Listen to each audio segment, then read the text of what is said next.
Hello friends, വക്കീൽ ബ്രോയാണ്. ഉത്തരാഖണ്ഡിൽ കൂടെയുള്ള യാത്രയിലാണുള്ളത്. കുറച്ച് ഗസ്റ്റുകളുമായിട്ട് ട്രിപ്പ് വന്നതാണ്. അപ്പോൾ 2-3 ദിവസം ഞാൻ കുറച്ച് ഫ്രീ ആണ്. 3 ദിവസം കൂടെ കഴിഞ്ഞിട്ടാണ് ഗ്രൂപ്പ് ട്രിപ്പ് തുടങ്ങുന്നത്. അതിനു മുമ്പ് റൂർക്കിയിലായിരുന്നുള്ളത്. റൂർക്കിയിൽ നിന്ന് ഋഷികേശും ഹരിദ്വാറും ഒക്കെ ശിവരാത്രിക്കല്ലേ, അപ്പോൾ അതിൻ്റെ ആഘോഷങ്ങളൊക്കെ കാണാൻ വേണ്ടിയിട്ട് ഋഷികാശും ഹരിദ്വാറും ഒക്കെ കാണാമെന്ന് കരുതി പയ്യെ ബസ്സിനൊരു യാത്ര നടത്തുകയാണ്. അപ്പോൾ വരുന്ന ദിവസങ്ങളിൽ ഋഷികേശിലെയും ഹരിദ്വാറിലെയൊക്കെ വിശേഷങ്ങൾ നിങ്ങളുമായിട്ട് പങ്കുവയ്ക്കാം. ഇനിയും എൻ്റെ ഇൻസ്റ്റാ പേജ് ഫോളോ ചെയ്യാത്തവർ ഫോളോ ചെയ്യുക. So wait for more videos. Okay, thank you. Rishikesh bus സ്റ്റാൻഡിലാണുള്ളത്. ഋഷികേശ് ബസ് സ്റ്റാൻഡിൽ ഇറങ്ങിയപ്പോൾ കട്ടപ്പന ബസ് സ്റ്റാൻഡിൽ വന്നൊരു ഫീലാണ് തോന്നുന്നത്. എവിടെ തിരിഞ്ഞു നോക്കിയാലും അഡ്വഞ്ചർ ഓഫീസുകളാണ്. റിയലി ഋഷികേശിനെ ഇന്ത്യയുടെ ഒരു അഡ്വഞ്ചർ സിറ്റി എന്ന് പറയാം. റിവർ റാഫ്റ്റിങ്ങും മാത്രമല്ല, അതുപോലെ തന്നെ bungee jumping, paragliding, lot of adventure activities ഉണ്ട്. അതുകൊണ്ട് തന്നെ ആയിരിക്കാം ഫോറിനേഴ്സ് ഒരുപാട് ഇങ്ങോട്ട് വരുന്നത്. ഹോസ്റ്റലിലേക്കുള്ള യാത്രയാണ്. ബാക്ക് പാക്കിംഗ് പയ്യെ നടന്ന് മാപ്പൊക്കെ നോക്കി ഹോസ്റ്റലിൽ എത്തിച്ചേർന്നിട്ടുണ്ട്. വെബ് ചെക്ക് ഇൻ തന്നെയാണ്. അതുകൊണ്ട് തന്നെ പെട്ടെന്ന് തന്നെ പ്രൊസീജിയറുകൾ കംപ്ലീറ്റ് ചെയ്തു.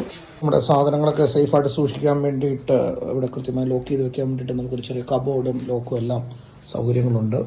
4 പേരുടെ മുതൽ 10 പേരുടെ മിക്സഡ് ആയിട്ടുള്ളത് ലേഡീസിന് തന്നെയൊക്കെയുള്ള ഡോർമെറ്ററികളുണ്ട്. വാഷ്റൂമൊക്കെ ആണെങ്കിലും വളരെ നീറ്റായിട്ടാണ് അവർ കീപ്പ് ചെയ്യുന്നത്.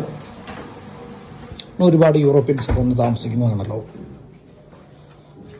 ഇതിന് പുറമെ നമുക്കിവിടെ ആക്ടിവിറ്റീസ്, ബംഗി ജമ്പിങ് ആണെങ്കിലും റാഫ്റ്റിംഗ് ആണെങ്കിലും മറ്റ് ഒക്കെ തിരഞ്ഞെടുക്കാൻ വേണ്ടിയിട്ടുള്ള ഹെൽപ്പുകളെല്ലാം ഹോസ്റ്റലേഴ്സിൽ നിന്ന് നമുക്ക് ലഭിക്കും. 4 പേർക്ക് കിടക്കാവുന്ന ഒരു ഹോസ്റ്റലർ ഡോർമെറ്ററിയാണ് എടുത്തത്. 350 രൂപ മാത്രമാണ് ഇവിടെ ചാർജ് വരുന്നത്. വളരെ നീറ്റായിട്ടുള്ള, വളരെ വൃത്തിയായിട്ടുള്ള ബെഡും മറ്റ് സൗകര്യങ്ങളുമാണ് ഹോസ്റ്റലുകൾ നൽകുന്നത്. ഇന്ത്യയിൽ എവിടെയാണെങ്കിലും ഹോസ്റ്റൽ നൽകുന്ന ഫെസിലിറ്റി എന്ന് പറയുന്നത് നമുക്ക് വളരെ, പ്രത്യേകിച്ച് ബാക്ക് പാക്കിംഗ് ആയിട്ട് ട്രാവൽ ചെയ്യുന്നവർക്ക് വളരെ ഗുണകരമായിട്ടുള്ള ഫെസിലിറ്റിയാണ്. ഞങ്ങൾ പലരും ഓൾറെഡി ഇങ്ങനെ സ്റ്റേ ചെയ്തിട്ടുണ്ടാവും. അകലെയായി ഗംഗ ഒഴുകുന്നതൊക്കെ നമുക്ക് കാണാം. പൊതുവെ കുറച്ച് കാലങ്ങളായി ഞാൻ ബാക്ക് പാക്ക് ട്രിപ്പില്ലായിരുന്നു. നിങ്ങളിൽ പലരും ഇങ്ങനെ ബഡ്ജറ്റ് ഫ്രണ്ട്ലി ആയിട്ടൊക്കെ താമസിച്ച് വളരെ ശീലമുള്ളവരായിരിക്കാം. എനിക്ക് നേരത്തെ ശീലം ഉണ്ടായിരുന്നു. ഇപ്പോൾ കുറച്ച് കാലങ്ങൾക്ക് ശേഷമാണ് പുതിയ ബാക്ക് പാക്കിംഗ് രീതികളും ഹോസ്റ്റലും ഒക്കെ ഒന്ന് അനുഭവിച്ചറിയാം. ആ എക്സ്പീരിയൻസിന് കൂടി വേണ്ടിയിട്ടാണ് ഇന്ത്യയിൽ അഡ്വഞ്ചർ സിറ്റി ആയിട്ടുള്ള ഋഷികേശ് ഞാൻ തിരഞ്ഞെടുത്തത്. വരുന്ന ദിവസങ്ങളിൽ കഴിയുന്നത്ര വീഡിയോസ് നിങ്ങളോട് പങ്കുവയ്ക്കാമെന്ന് വിചാരിക്കുന്നു. പൊതുവെ ഞാൻ മൂന്നാറിനെ കുറിച്ചുള്ള വീഡിയോയും ഞാൻ ചെല്ലുന്ന സ്ഥലങ്ങൾ വളരെ ഇഷ്ടപ്പെട്ട വീഡിയോ മാത്രമാണ് ചെയ്യാറുള്ളത്. ഒരു സീസൺഡ് വ്ളോഗറായിട്ട് എന്നെ കരുതാൻ പറ്റത്തില്ല. എങ്കിലും എന്നെക്കൊണ്ട് കഴിയുന്നത്ര വീഡിയോസ് ഞാൻ ഇത്തവണ അപ്ലോഡ് ചെയ്യുന്നതായിരിക്കും.